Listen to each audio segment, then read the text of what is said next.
Politics aside, it definitely matters what the government does to try to attract investors and press and talent and build the infrastructure so we can build businesses. So today we were invited to a fireside chat with the gubernatorial candidate Phil Murphy and Vice President Al Gore. Let's see what they've got to say about how we can spur technology and innovation growth in the economy here in New Jersey.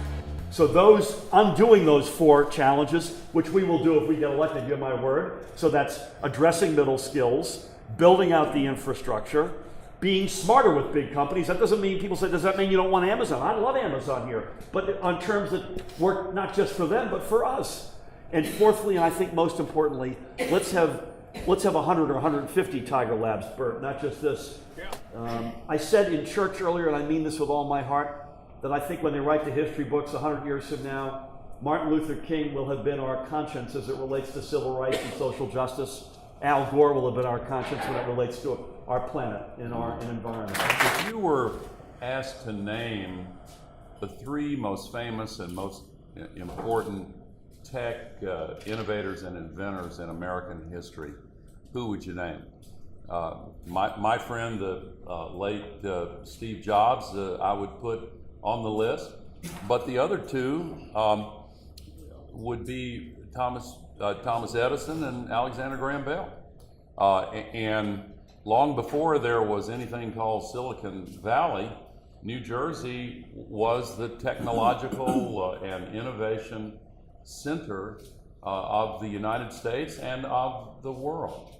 And the legacy of Bell extended way into the 20th century with Bell Labs. And if you go through the list of significant inventions, the light bulb, the motion picture, the phonograph, and there's a much longer list of inventions and new technologies that were born right here in New Jersey. Solar jobs in the United States are now growing 17 times faster than the average of all other jobs in the economy. The single fastest growing occupation for now and for the next 10 years, according to the Bureau of Labor Statistics, is wind turbine technician.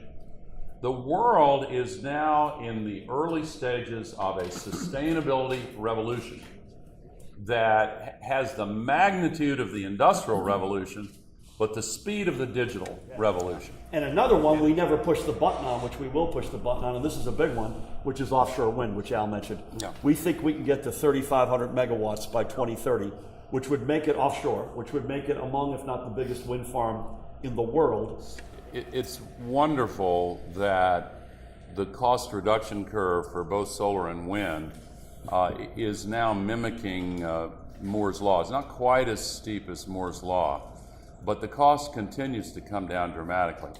2 weeks ago, a new contract was signed in Abu Dhabi, unsubsidized electricity from photovoltaics for 1.7 cents per kilowatt hour. There have been 3 contracts in the last several months at 2.4 cents per kilowatt hour.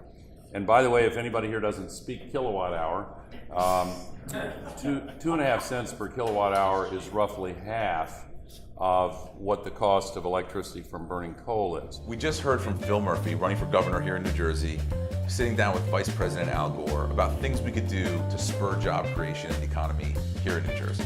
And politics aside, whoever you decide you might want to vote for, I think it's really important that we have a voice in government about things they could do to help empower our businesses. So I want to hear from you. Leave comments, get in touch.